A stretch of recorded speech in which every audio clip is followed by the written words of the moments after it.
Olá, meu querido, minha querida, estamos de volta na quarta fase do seu treinamento apostólico. Este é o vídeo 4 e hoje nós vamos falar sobre o Êxodo e a redenção.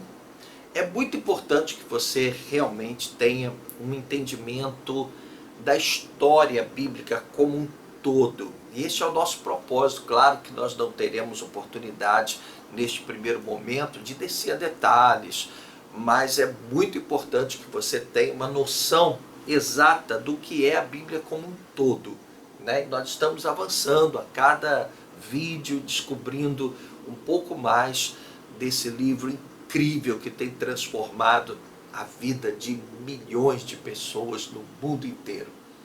Eu quero lembrar, antes de mais nada, que aqui embaixo do vídeo, né, nas anotações deste vídeo, você vai encontrar muitas informações adicionais, né? Muitas coisas que não estão aqui, inclusive as referências bíblicas, você pode ver aqui embaixo nas anotações, ok? Senão vai ficar uma coisa muito demorada, muito longa. Bom, o que nós vamos falar sobre o Êxodo e sobre a redenção? Vamos entender o seguinte, tá? Gênesis termina com José trazendo de volta para perto dele o seu pai e a sua família, né?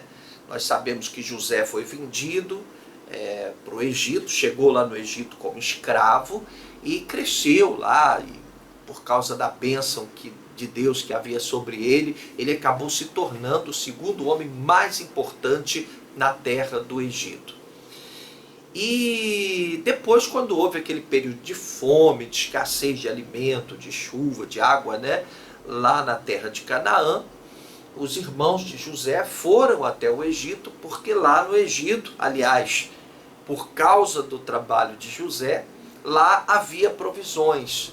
Eles se prepararam para aquela seca, né? Você deve se lembrar daquela história das 7 vacas magras, das 7 vacas gordas, das espigas magras, espigas gordas, né? E aí, então, os irmãos de José foram lá, receberam asilo, né? Lógico, José teve autorização de Faraó para poder receber a sua família, e por causa da posição de José, a família dele foi colocada numa terra fértil do Egito chamada Gósen. A terra de Gósen era a terra mais fértil do Egito, e foi lá que José colocou a sua família. E aí eles começaram a crescer, começaram a se multiplicar, e o tempo foi passando. E quando a gente chega no livro de Êxodo, que é o segundo livro da Bíblia, a gente percebe que algo deu errado, alguma coisa saiu errada, porque o povo de Israel se multiplicou muito numa terra estrangeira, numa terra que não era a terra deles, obviamente, e isso fez com que, logicamente, eles acabassem sendo escravizados, até por temor, porque eles haviam crescido muito, era um povo muito abençoado. Então, eles foram feitos escravos, e foi isso que deu errado, né? Então, nós percebemos ali que Israel passou a servir lá no Egito como escravo, e foram 400 anos de muito sofrimento. Nós chamamos de o cativeiro de Israel, ou seja, a prisão de Israel. Uma fase de escravidão. Eles trabalhavam fabricando tijolos, amassando tijolos, né, de barro, com os pés, um sofrimento terrível, debaixo de açoites e tudo mais. Então nós temos os 2 primeiros capítulos de Êxodo que abordam 400 anos aproximadamente de sofrimento que eles estiveram ali como cativos, né, no Egito. E aí você pode pensar assim, puxa, mas Deus não tinha o maior carinho por aquele povo, não era o povo do Senhor, Israel não era e continua sendo o povo de Deus, Deus não havia prometido que estaria com aquele povo.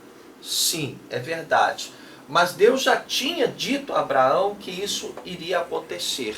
Tá? Eu não vou ler agora, mas a referência está aqui, Gênesis 15, versículos 13 e 14, diz que o Senhor já havia alertado a Abraão que isso iria acontecer, que o povo de Israel seria levado cativo, né, que passaria por esse período sombrio no cativeiro lá no Egito. E aí, logicamente, com o surgimento de Moisés, acontece um incrível livramento, né? Deus, ele acaba demonstrando todo o seu zelo, o seu cuidado, o carinho que ele tinha com o povo de Israel, naquele livramento que ocorreu, né, quando Deus tirou do Egito o povo de Israel, prometendo conduzi-lo a uma terra que manava leite e mel, a terra de Israel. E é interessante porque Deus, ele viu o sofrimento dos israelitas, né? O povo de Israel já estava sofrendo há muitos anos, e então talvez já não existisse mais aquela esperança, toda aquela esperança. Talvez alguns já começassem a duvidar das promessas de Deus, mas Deus sempre cumpre aquilo que ele promete. Israel precisou passar por esse tempo no cativeiro lá no Egito, porque foi necessário, ele precisava aprender. E aí, então, Deus mostra o seu incrível livramento, o seu amor, o seu zelo, o seu cuidado, a sua aliança com o povo de Israel, ao ver o sofrimento de Israel, e liberta Israel desse cativeiro lá do Egito, né? E a gente vê em Moisés uma grande providência divina. Moisés foi o homem que Deus providenciou para libertar Israel do cativeiro lá do Egito.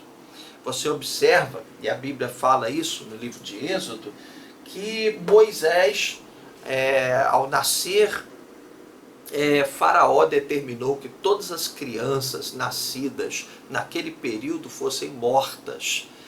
E Moisés foi poupado, nós cremos, sabemos disso, que por uma providência divina, Moisés foi poupado quando os seus pais o colocaram numa cestinha, sua mãe colocou ele na cestinha, né? Você conhece essa história, ele no rio Nilo, e deixou ele descer, né, rio abaixo, e a filha de Faraó encontrou Moisés, ainda bebezinho, numa cestinha, flutuando nas águas do rio Nilo, e o tomou para si, né? E teve a autorização do seu pai para criar Moisés.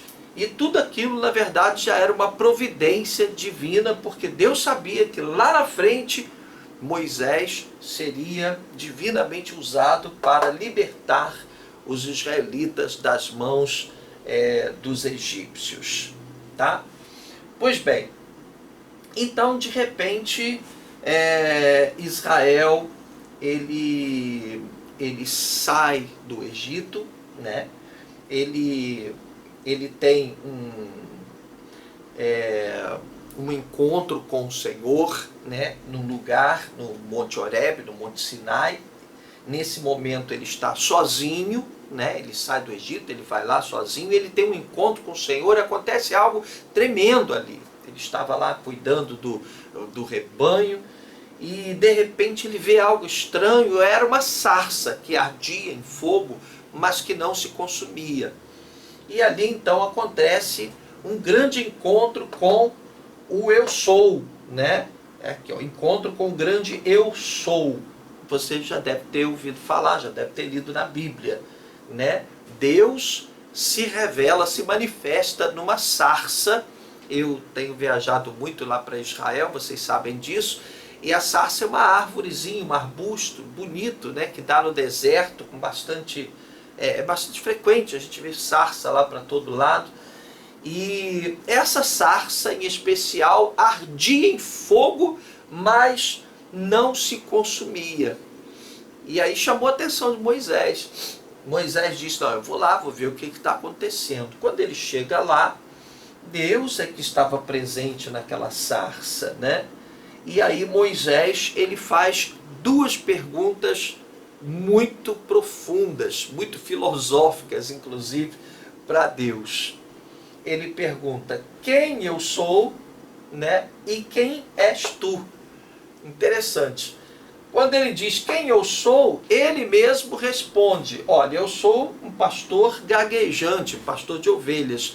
Eu nem falo direito, eu tenho a língua pesada, provavelmente ele era gago. E ele diz, quem eu sou? O senhor está me mandando ir lá para livrar o teu povo das mãos de Faraó, mas eu me sinto tão sem condições de fazê-lo, né? E aí a gente vê aqui o quanto nós somos pequeninos, né, diante da grandeza de Deus, mas também a gente vê que Deus pode nos fazer grandes, né? Deus pode nos tornar capazes de assumir responsabilidades que a gente nem imagina que tem condições de assumir. E a segunda pergunta, quem és tu? Ora, ali ele estava diante do Todo-Poderoso, o eterno Deus, né? Quando ele pergunta quem és tu, o Senhor diz, eu sou o que sou, né? Eu sou é o meu nome. Fantástico isso, né? Filosófico, profundo, mas ele está dizendo, olha, não vai nem adiantar te explicar, porque eu sou tremendo, eu sou eterno, eu sou o Criador de todas as coisas. Então ele não explica, ele simplesmente diz para Moisés, eu sou o que sou. Mas o que eu vou dizer para eles? Eu vou dizer que quem me mandou lá para libertar o povo de Israel do Egito? E aí Deus disse, olha, você vai dizer, eu sou, mandou que esse povo fosse liberto. Interessante isso, né? Então, começa uma série de sucessivas iniciativas de Moisés e uma série de acontecimentos que culminaram com a libertação do povo de Israel desse cativeiro lá no Egito, né? A ordem era essa, deixe o meu povo ir. A ordem de Deus, a ordem que Deus mandou através de Moisés para Faraó foi esta, deixe o meu povo ir. Deus queria que o povo dele fosse liberto, fosse autorizado a partir, não é? E aí, você conhece a história, acredito que sim. Faraó disse, não vou deixar, lógico, o povo de Israel servia como escravo, fazia o trabalho mais pesado, de graça para Faraó. Faraó disse, não vou deixar ir. E aí Deus enviou as pragas, né? A gente conhece as 10 pragas do Egito, existem inclusive filmes que retratam essas pragas que tinham como objetivo assustar, né, a Faraó e mostrar a grandeza da glória de Deus. E a última praga foi a praga dos primogênitos, né? A morte dos primogênitos. Foi a última das 10 pragas. Deus determinou que o povo de Israel pegasse um cordeiro, sacrificasse esse cordeiro, cada família deveria sacrificar um cordeiro, pegasse o sangue desse cordeiro e colocasse nos umbrais das portas das suas casas, de maneira que num dado momento o anjo da morte passaria por sobre o Egito e todas as casas que estivessem com aquela marca de sangue não seriam afetadas. Onde não existisse aquela marca de sangue nas portas, o anjo da morte viria e o filho primogênito daquela família morreria. Todos os primogênitos seriam mortos. Seria uma praga que convenceria então finalmente Faraó a deixar o povo de Israel ir embora, né? Então foi uma mortandade terrível. Todos os primogênitos dos animais e de todas as famílias morreram, com exceção dos primogênitos que estavam nas casas que tinham a marca do sangue nos umbrais das portas, tá? E aí ocorreu o que nós chamamos de êxodo. A palavra êxodo significa saída. Finalmente, Faraó entende que não há mais o que fazer, ele precisa libertar o povo de Israel, e o povo de Israel então deixa o Egito, deixa de ser cativo e começa uma grande peregrinação. E aconteceu que depois que eles saíram do Egito, eles chegaram ao Mar Vermelho, né, nessa trajetória, e aconteceu que Faraó percebeu que com a saída dos israelitas seria muito complicado, ele estava perdendo ali uma mão de obra gratuita, né? Quer dizer, eram escravos, serviam ali sem nenhuma recompensa, e ele resolveu mandar um exército atrás dos israelitas para resgatá-los, trazê-los de volta. E foi quando aconteceu aquele grande milagre do Mar Vermelho, que Deus separou as águas do Mar Vermelho, permitindo que Israel passasse a pé enxuto. E quando Israel chegou do outro lado, acabou de atravessar o Mar Vermelho, os soldados do Egito vieram, entraram na brecha do mar em perseguição aos israelitas, e aí Deus então determinou que as águas se fechassem e todo o exército do Egito pereceu ali nas águas. Diz a palavra do Senhor que a alegria foi tão grande quando os israelitas saíram do outro lado e perceberam que os seus inimigos haviam sido destruídos, que Miriam pegou um tamboril e saiu batendo tamboril, e as mulheres de Israel vieram e começaram a dançar e se alegraram na presença do Senhor, né? Agora, logo depois disso, nos primeiros meses, né, que se passaram depois disso, a atitude do povo de Israel, e a gente vai ver por que eu estou deixando isso claro nos próximos vídeos. A atitude do povo de Israel foi horrorosa, foi um período muito tumultuado, com muita rebeldia. O povo de Israel reclamava de tudo, inclusive o povo começou a questionar se não seria melhor terem ficado lá no Egito, né? O que entristeceu muito a Deus. Eles reclamavam da comida, reclamavam disso, reclamavam de tudo, quiseram até... desejaram até a morte de Moisés, né? E a gente vai entender que isso tem um significado bastante interessante. Bom, isso é o que nós precisávamos saber, né, desse período, dessa fase da história da Bíblia, da história dos israelitas. Importante saber que no livro de Êxodo se retrata essa saída, né? Tudo o que aconteceu na saída dos israelitas do cativeiro de Israel. Você já viu como isso tudo começou, né? Quando José foi vendido para uma caravana, né, de comerciantes que ia para o Egito. Os irmãos de José se juntaram, venderam José para o Egito.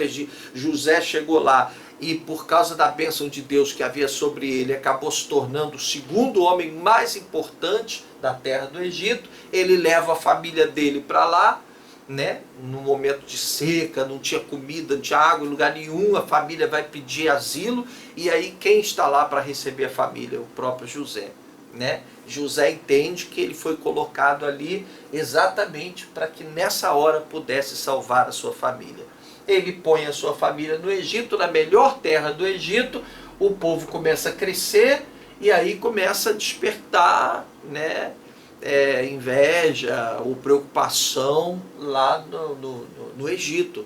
E o Egito acaba tornando aquele povo cativo. E aí começa toda essa saga, toda essa história, que é uma história bonita, que já rendeu muito dinheiro em bilheteria de cinemas no mundo inteiro, mas que é muito mais do que um roteiro de filmes, né? É a nossa história, a história da nossa fé, é a história da humanidade, né? Dessa nação, do povo de Israel, é que viria a nascer mais tarde o Senhor Jesus Cristo.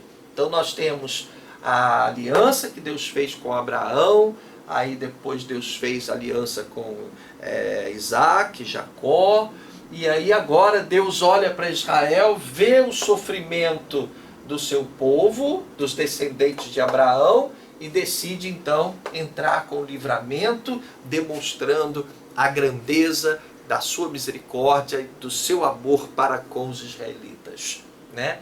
Deus sempre socorre aqueles que estão em aliança com Ele. Pois bem, eu acho que é só, né? Eu gostaria de lembrá-los que nós temos aí anotações embaixo desse vídeo aqui, né? Você vai clicar, temos anotações, referências bíblicas. É muito importante que você dê uma olhadinha lá, porque vai complementar o que a gente disse aqui, tá bom? Graça e paz, vejo vocês no nosso próximo vídeo.